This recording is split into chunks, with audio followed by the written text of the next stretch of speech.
Karen throws blender at fast food workers after too much ice in smoothie. The food court buzzed with noise, parents shouting over their kids, teenagers huddled in tight circles near phone charging stations, and fast food workers calling out order numbers with practiced exhaustion. The modest smoothie stand tucked between a pretzel kiosk and a fried chicken joint was struggling to keep up with the wave of customers. The employees behind the counter, 3 high schoolers working weekend shifts to pay for phone bills and sneakers, were moving at lightning speed, tossing fruit into blenders, scooping frozen yogurt, and slapping on lids with sticky fingers. Above the counter, a bright sign cheerfully read "Juicy Joy Smoothies That Smile." But there wasn't a whole lot of smiling going on behind the counter. The heat from the machinery, combined with the non-stop line of irritable mall-goers, had the team running on fumes. Mia, a 17-year-old with dark curls pulled into a ponytail and a heart-shaped name tag barely clinging to her apron, had just passed a mango pineapple smoothie over the counter when she heard the sharp tapping of long acrylic nails against the plastic. She turned, plastering on her most polite expression, but what greeted her was not just a customer. It was the embodiment of food service dread. A woman in her late 40s, sporting oversized sunglasses indoors, a wide-brimmed sun hat despite the mall's ceiling, and a faux Louis Vuitton purse clutched like a trophy, stared her down with a scowl etched so deep it might have been permanent. She didn't even say hello. She lifted the smoothie as if presenting evidence in court and sneered, "What is this?" Taken slightly aback, Mia straightened up and tilted her head. "That's the mango pineapple smoothie, ma'am. No sugar added with soy milk, just like you asked." The woman, who would later be immortalized across social media as Blender Karen, scoffed loudly enough for 2 tables nearby to glance over. "And did I ask for a glass full of ice cubes? This is more ice than fruit. Do you think I came here to chew my drink? Huh?" Mia blinked, stunned for a moment, then gave her most calming customer service nod. "I'm really sorry about that, ma'am. I can remake it for you if you'd like." "I don't want you to remake anything," the woman snapped, her voice rising like a kettle about to boil. "I want you to do it right the first time. How hard is it to make a smoothie? It's literally your one job. Blend, fruit, drink, done." As Mia attempted to respond, her coworker Tyler, who had been loading berries into the second blender, glanced over nervously. The third employee, Haley, kept her head down and busied herself wiping the sticky counter, clearly trying to stay out of the blast radius. A few customers had started to slow down as they passed by, ears perking up at the tone. One even subtly held up their phone, camera lens pointed just casually enough.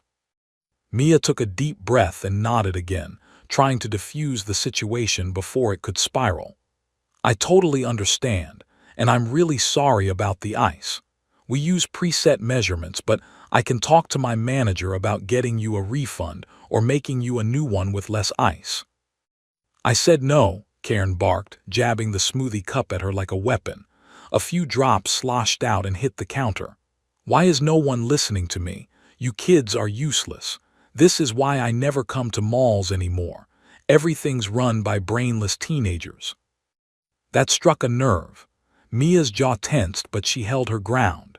She'd been working at Juicy Joy for almost a year and had seen her fair share of difficult customers, but this one had a special kind of venom. Still, she reminded herself of the golden rule. Don't argue, don't escalate, just survive the shift and go home. "Ma'am, I'm doing my best to help you. If you're not happy with the product, I can." "You think this is about the product?" Karen screeched, throwing her arms up.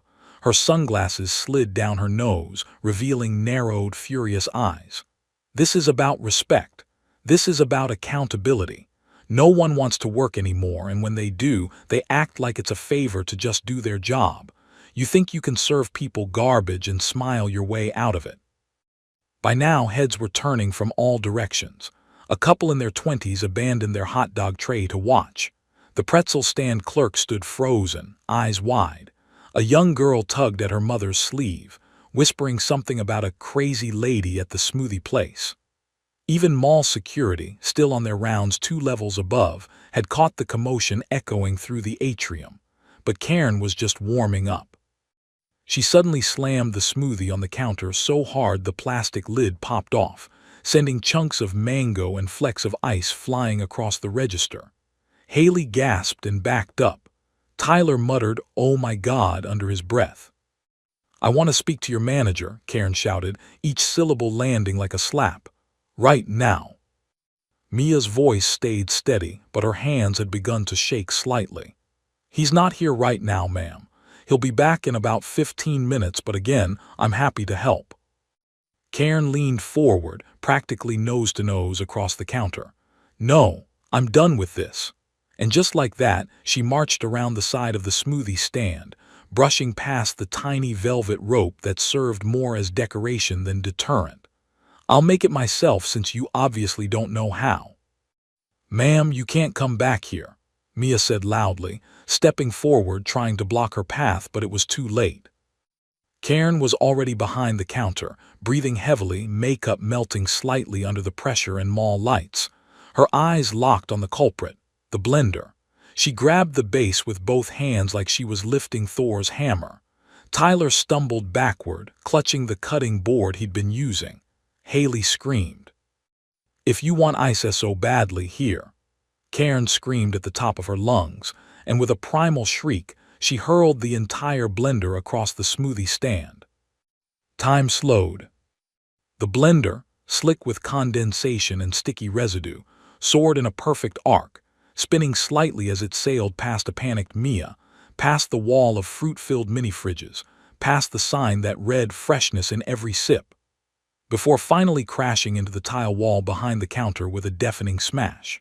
It hit so hard, it left a dent in the drywall and splattered what little smoothie remained in a spectacular Jackson Pollock mess of yellow, orange, and red. Screams erupted, customers ducked behind chairs. Someone shouted, "What the hell?" Another voice said, "I got that on camera." Security radios crackled from the second floor. And in the middle of it all, Karen stood, arms crossed, chest heaving and fury undimmed, still muttering about how the ice had ruined everything. For a split second there was silence, an eerie, unnatural pause in the mall food court's usual drone. No blenders buzzing, no teenagers laughing, no toddlers whining about fries. Just the sound of smoothie sludge dripping down the wall, the hum of distant escalators, and Karen's heavy breathing as she stood behind the counter, arms crossed like a defiant statue. The blender had shattered on impact, leaving a cracked base and mangled blades spread across the linoleum floor. Fragments of plastic glittered under the harsh mall lights. A strawberry chunk clung to the wall like a forgotten crime scene marker. Karen's face, red with rage and satisfaction, betrayed no remorse, only the smug certainty of someone who truly believed the world owed her flawless customer service, even if it had to be delivered at blender point. The employees were frozen. Mia, closest to the path of destruction, stood with her hands halfway raised, like she'd been about to shield herself but never got the chance. Her heart pounded in her ears, drowning out everything else.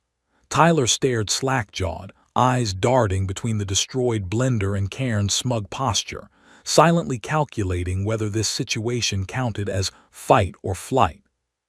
Haley, pale as printer paper, had backed into the small fridge behind the counter and was slowly dialing something on her phone.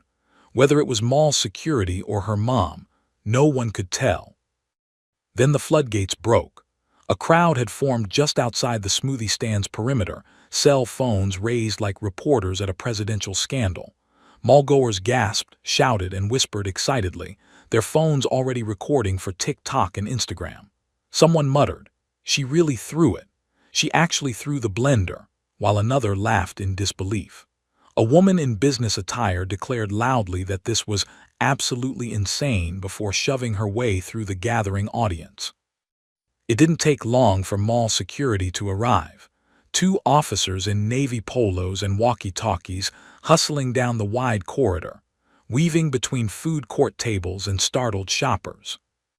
"Ma'am, step away from the counter," the taller of the 2 barked, approaching with the authoritative stride of someone used to breaking up teenage scuffles and stopping shoplifters.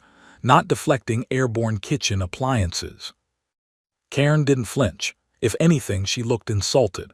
"Excuse me, are you talking to me like I'm the problem here?" she said incredulously. She gestured dramatically to the employees like a prosecutor pointing to the accused. "They served me a smoothie that was basically frozen concrete. I could have chipped a tooth. And when I asked for a proper one, they gave me attitude. They were laughing at me. They were mocking me." "No, we were." Mia finally found her voice, louder and shakier than she intended. "We offered to remake it 3 times. You came behind the counter. You threw a blender. You could have hurt someone." Karen scoffed, rolling her eyes so hard they practically echoed. "Oh, don't be so dramatic. It barely hit the wall. No one was hurt. Everyone needs to calm down."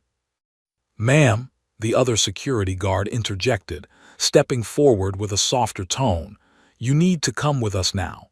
You can't be behind the counter, and you definitely can't be throwing equipment." Karen's jaw dropped, as if she had just been accused of a war crime. "I'm the victim here. This is what's wrong with the world. No one has standards anymore. You let these lazy kids run everything and treat paying customers like dirt, and now you're punishing me for expecting a little decency." The taller guard had had enough. He gently but firmly took Karen by the arm, guiding her out from behind the counter. She resisted, yanking her arm back. "Don't touch me. I have rights. I'll call my lawyer. I know people." The crowd erupted again, some gasping, others laughing outright. The phone stayed up. This wasn't just a mall meltdown anymore. This was prime viral material, the kind of drama that would be clipped, edited, memed, and posted before dinner. A girl nearby whispered gleefully, "Blender Karen's going to blow up tonight," as she hit the send button on her TikTok app. Karen continued protesting, dragging her heels as the guards led her out of the smoothie stand. "I demand a refund. I demand respect. I am a loyal customer of this mall. I spend thousands here every year." Her voice echoed down the corridor, even as the guards walked her toward the security office tucked behind the pretzel stand. Back at Juicy Joy, the employees stood in the aftermath like survivors of a natural disaster. Smoothie dripped from the wall. The register beeped uselessly. Tyler bent down and slowly picked up what remained of the blender, cradling it like a fallen comrade. "Dude, that was the good blender," he said softly, as if speaking at a funeral. Haley hung up her phone and wiped her face with the back of her hand.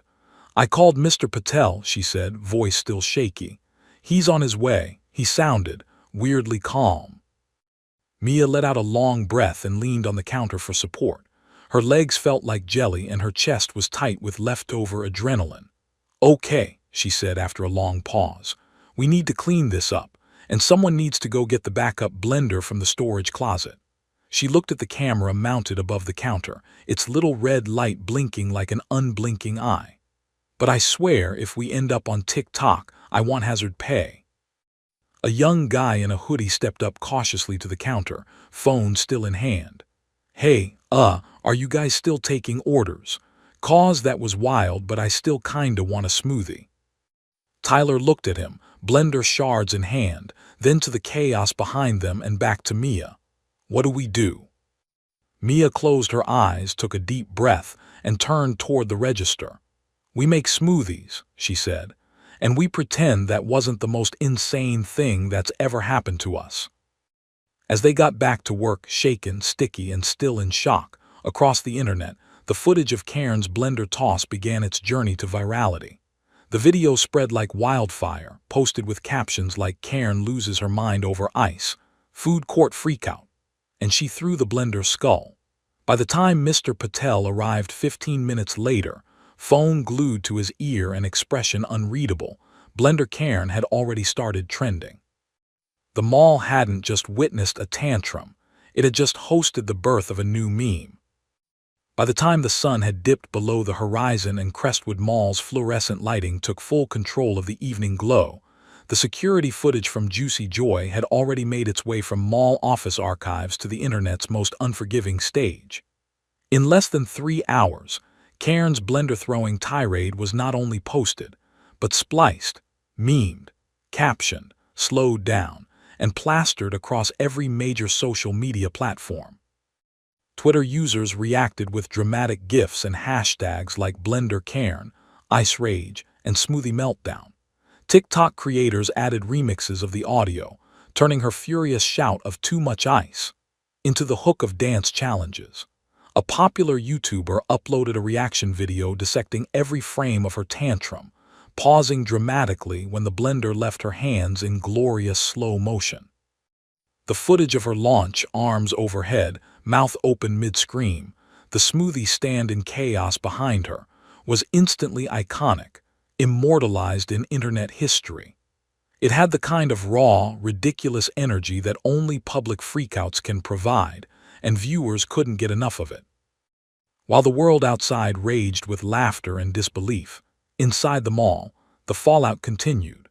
Mr. Patel, the soft-spoken and perpetually tired owner of Juicy Joy, arrived with his phone pressed tightly to his ear, shaking his head in disbelief as he stepped into the chaos his employees were still trying to mop up. His loafers squeaked faintly on the sticky floor as he surveyed the damage, one brow raised higher than the other. A puddle of mango-strawberry carnage remained smeared against the wall, despite Haley's best attempts to clean it with the world's smallest mop. The shattered blender base was now tucked beneath the counter, wrapped in a plastic bag like evidence from a crime scene. Mia was restocking cups with a mechanical rhythm, her brain clearly running on autopilot. Tyler, meanwhile, was staring off into space, chewing gum like it was the only thing keeping him tethered to reality. Mr. Patel finally hung up and cleared his throat. "So," he said, folding his arms, "anything unusual happened today?" Mia gave him a deadpan look, blinking slowly, then gestured to the still-dripping wall. "You saw the footage, right?" "Yes," Mr. Patel said with a nod. "My cousin sent it to me from London before I even made it out of the parking lot." Tyler turned toward him, wide-eyed. "Wait, seriously." "Seriously," Mr. Patel sighed. "It's gone global. There's a Taiwanese news account doing a full segment. They added flames behind her and everything." There was a brief moment of silence where everyone processed that this ridiculous, terrifying customer outburst had become a spectacle for the entire world. Haley let out a laugh, small at first, then loud and uncontrollable. Mia joined in, followed by Tyler. Even Mr. Patel cracked a smile, though it was tinged with exhaustion. It was so absurd, so disproportionate to reality, that laughter was the only thing left to do. What else could they do, really, besides clean up, keep serving smoothies, and try not to think about the fact that they were now part of a viral disaster? The mall itself had already begun reacting. Security had updated protocols. New signage was being printed for every food vendor, reading "Employees only beyond this point, violators will be prosecuted." The marketing team, ever opportunistic, was already floating ideas about how to spin the incident. The mall's Instagram page posted a screenshot of the smoothie stand with the caption, "Only good vibes," and just the right amount of ice from now on sparkling Heart Crestwood Strong. It received thousands of likes in minutes, with commenters debating whether the post was in poor taste or brilliant branding. Local news picked up the story next. That evening, Channel 6 ran a full segment titled "Blendergate, Mall Mayhem Over a Smoothie," and interviewed several mall patrons who had witnessed the incident. One teenage girl claimed Cairn had superhuman blender strength and called the throw low-key impressive. A man in his 30s described the whole thing as better than cable. The footage aired on the 6 p.m. news. Complete with dramatic music and slowed-down close-ups of the moment, the blender flew through the air like a missile of fruit-fueled fury. Back at her suburban home, Cairn, real name revealed online as Denise Wainwright, was starting to feel the consequences of her outburst. Her phone was exploding with notifications. Facebook messages flooded in from friends, family, and distant acquaintances asking, "Is this you?" And "OMG, I saw this on TikTok." Denise initially dismissed it, assuming it would blow over in a day or two. But by midnight, it was clear the storm had only just begun.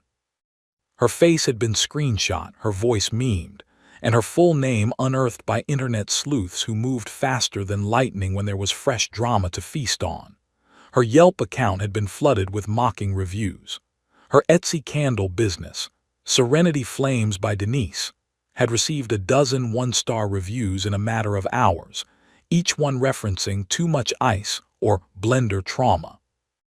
Desperate to control the narrative, she recorded a front-facing video on her couch, wine glass in hand, attempting an apology. "I want to sincerely say I regret how things unfolded at the mall," she said, dramatically brushing a strand of hair from her face. "I was having a hard day. I have been under a lot of stress and I felt disrespected." But any hope of sympathy vanished when halfway through the video she added, "That smoothie did have too much ice. Just saying." The clip was instantly stitched and mocked, with one popular remix layering her apology over a dubstep drop featuring blender sounds and Cairns' shriek as a sample. Meanwhile, Juicy Joy was thriving. The smoothie stand saw a surge in foot traffic from curious onlookers who wanted to see the blender wall in person. Some came just to take selfies next to the splatter-stained drywall before it could be repaired. Mr. Patel, ever the businessman, rolled with it. He ordered new signage, rebranded their most popular mango smoothie as the Blender Blast, and added an optional extra ice option on the menu just for the joke. A small donation jar appeared on the counter labeled Therapy Fund for employees attacked by appliances. It was filling fast. Even more surprising was the overwhelming support for the teenage workers. The internet, in its rare moments of compassion, rallied behind them. A viral tweet described them as heroes of food service, and someone started a GoFundMe titled "By the Juicy Joy Kids a Vacation." Within hours, it had surpassed its modest $1,000 goal and was still climbing. Commenters flooded the page with praise, telling their own food service horror stories and congratulating Mia, Tyler, and Haley for keeping their cool under pressure. What had begun as a terrifying ordeal was rapidly transforming into a weird kind of fame. People recognized Mia in the mall, asking if she was the smoothie girl. Tyler got DMs from random followers, and Haley's TikTok about the experience hit 500,000 views. None of them had expected to be thrust into the public eye because of a blender, but here they were, riding the strange, unpredictable wave of internet virality. And while the smell of old fruit still lingered and their feet still ached by the end of each shift, they couldn't help but laugh at the absurdity of it all. Because really, who could have guessed that a simple complaint about too much ice would lead to a full-blown cultural phenomenon? The courtroom was packed tighter than a summer clearance rack at Crestwood Mall. Rows of plastic chairs groaned beneath the weight of curious onlookers, local reporters, and people who had only shown up because they'd seen the viral video and wanted to witness the aftermath with their own eyes. Phones were confiscated at the door, but that didn't stop attendees from whispering about how surreal it was to see Blender Cairn in the flesh, no longer wielding household appliances as weapons but sitting stiffly in a beige suit, her posture defiant and her expression pulled tight like a drawstring bag. Her makeup was heavier than usual, clearly an attempt to project composure, but no amount of concealer could erase the deepening bags under her eyes or the restless way she tapped her acrylic nails on the wooden defense table.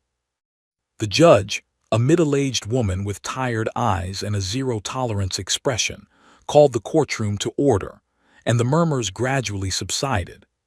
Denise Wainwright, once an anonymous suburban woman with an online candle shop, now stood as the defendant in a case that had been plastered across headlines and comment sections worldwide. The state had decided to pursue misdemeanor charges of assault and destruction of property, while the smoothie stand's legal representative had filed a civil claim for damages, both monetary and reputational. Denise had declined a plea deal. Her lawyer, a sharp-jawed man in a gray suit who looked like he'd rather be anywhere else, had strongly advised her to accept it, but Denise insisted she had a right to defend herself against lazy teenagers and faulty appliances. Now, as the prosecution began their argument, her confidence began to falter. The assistant district attorney stood at the front of the courtroom, holding a remote in one hand and a clicker in the other. With the judge's nod, she activated the flat screen on the wall, and the infamous footage began to play. The crowd tensed like a live audience before a jump scare. There it was, Denise at the counter, shouting about ice. There she was storming behind the register, ignoring employee protests. And then, the moment itself. Both hands on the blender, face twisted in rage, and the machine soaring across the stand in a perfect arc, crashing off-screen with a sound that echoed through the speakers and left no room for ambiguity. The playback paused with the blur of flying fruit midair and Denise's face frozen in a moment of pure, furious intensity. The prosecution turned back to the jury. This is not a case about a smoothie. This is a case about entitlement, about aggression, and about the very real consequences of unchecked rage in public spaces. Ms. Wainwright didn't simply raise her voice or ask to speak to a manager. She committed an act of physical aggression that endangered workers, destroyed property, and has since traumatized the young employees who were simply doing their jobs. Denise's lawyer objected to the term traumatized, but the judge allowed the statement. The prosecution continued, reading statements from Mia, Tyler, and Haley, each one recounting how shocked and scared they'd been in that moment, how they ducked for cover, unsure whether the blender would hit one of them, and how it had taken them days to feel safe returning to work. Mr. Patel's written testimony described the damages to equipment and reputation, though he did note in dry amusement that sales have ironically increased thanks to the incident, a line that drew some reluctant chuckles from the gallery.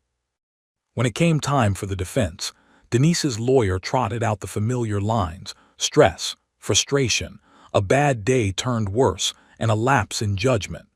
He argued that while Denise's actions were clearly over the top, they did not constitute a serious assault, as no one was physically injured. He emphasized that her actions were not premeditated but a spontaneous reaction to subpar service and repeated dismissals.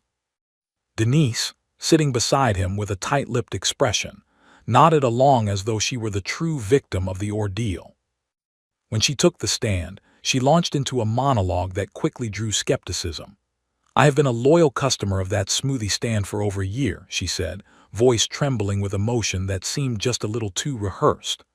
"I was tired, my blood sugar was low, and when I received a smoothie filled with half a cup of ice, I felt belittled and ignored when I simply asked for it to be remade. Yes, I went behind the counter. Yes, I threw the blender. But I only did so because I was provoked, humiliated, and pushed beyond my limits by staff who refused to acknowledge me." The courtroom didn't buy it. The prosecutor quickly pointed out that 3 separate offers to remake the drink were declined by Denise herself, and that none of the employees had responded with anything more than calm professionalism. "You were offered kindness," the prosecutor said plainly. "You answered with a flying blender." Closing arguments wrapped, and the judge dismissed the jury for deliberation.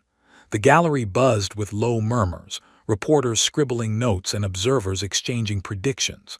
Denise returned to her seat, her palms clammy and her jaw clenched so hard she was grinding her teeth. She no longer looked composed, she looked cornered. She knew it. Her lawyer knew it. Even the bailiff, watching from the wall, had the resigned expression of someone who'd already seen how this would end. After just under an hour, the jury returned with their verdict: guilty on both misdemeanor counts. The judge ordered Denise to pay full restitution for the damages to Juicy Joy's equipment and property, attend an anger management program, and serve 40 hours of community service at a local youth center. Her lawyer muttered something about reasonable outcome, but Denise's face fell. This wasn't how it was supposed to go.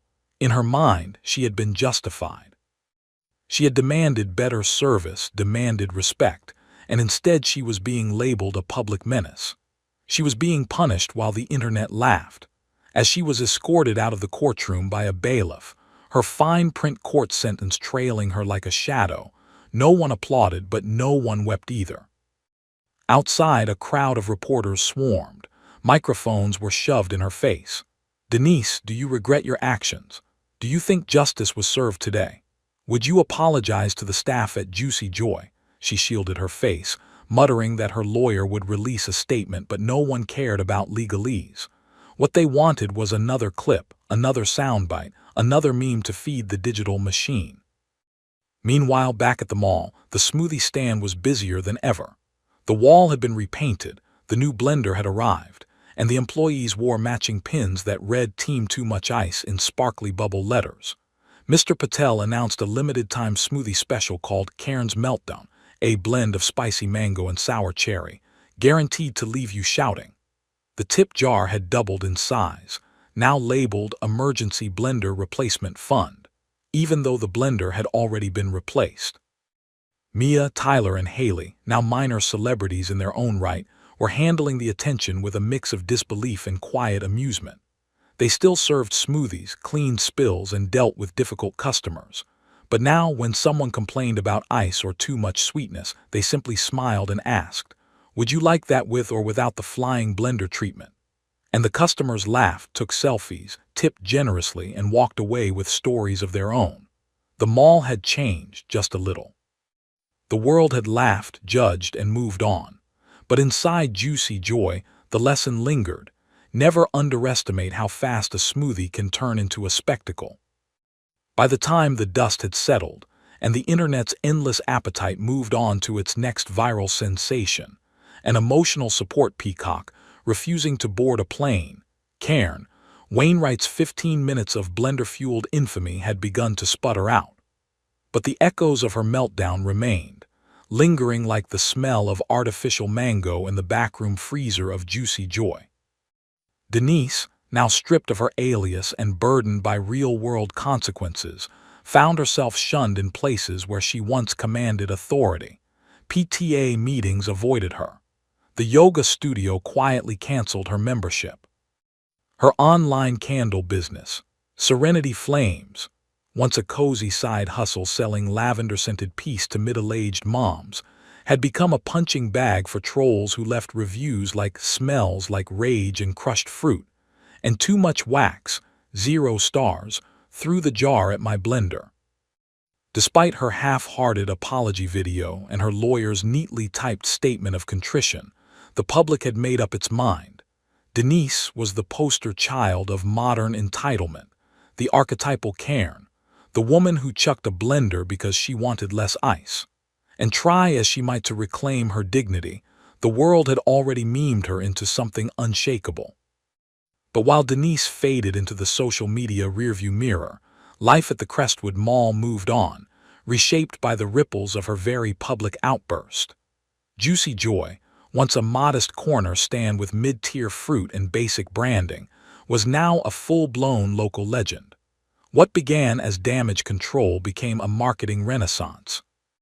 Mr. Patel, always the quietly opportunistic type, leaned into the chaos with such smooth precision that it was hard to tell where the viral moment ended and the business strategy began. New uniforms were ordered, black aprons with embroidered flames and the phrase, "Keep calm and blend on," stitched in bold across the chest. The old blender's broken base, carefully preserved in a shadow box frame, now hung proudly beside the counter with a small gold plaque reading, "In memory of Bender the Blender, 2023-2024. Customers took selfies beside it daily, often pretending to hurl invisible blenders for their photos. The special Karen's Meltdown smoothie became a permanent fixture on the menu, made of extra tangy citrus fruits with a splash of chili powder, and topped with a cube of mango carved into the shape of a middle finger, a cheeky flourish that brought in crowds from neighboring cities. The smoothie's popularity skyrocketed. Food bloggers featured it.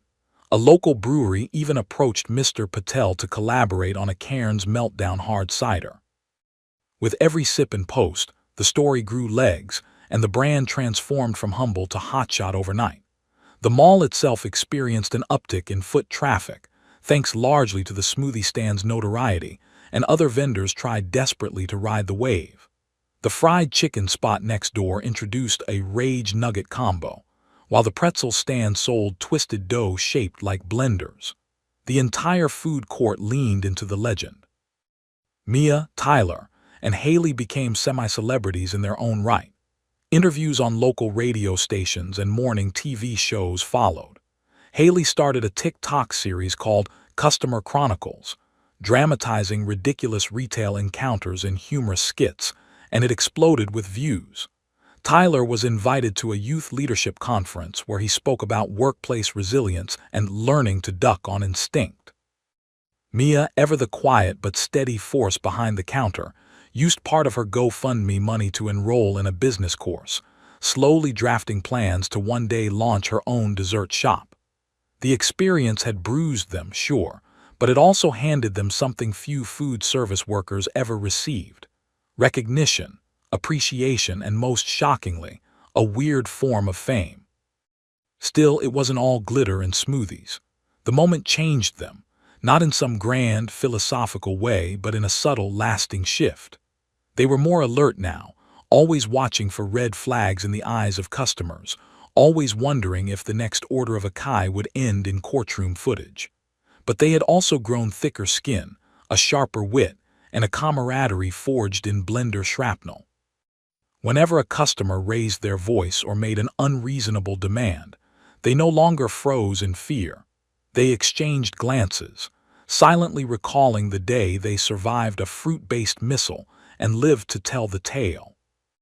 As for Denise, her life settled into a quieter rhythm marked by avoidance.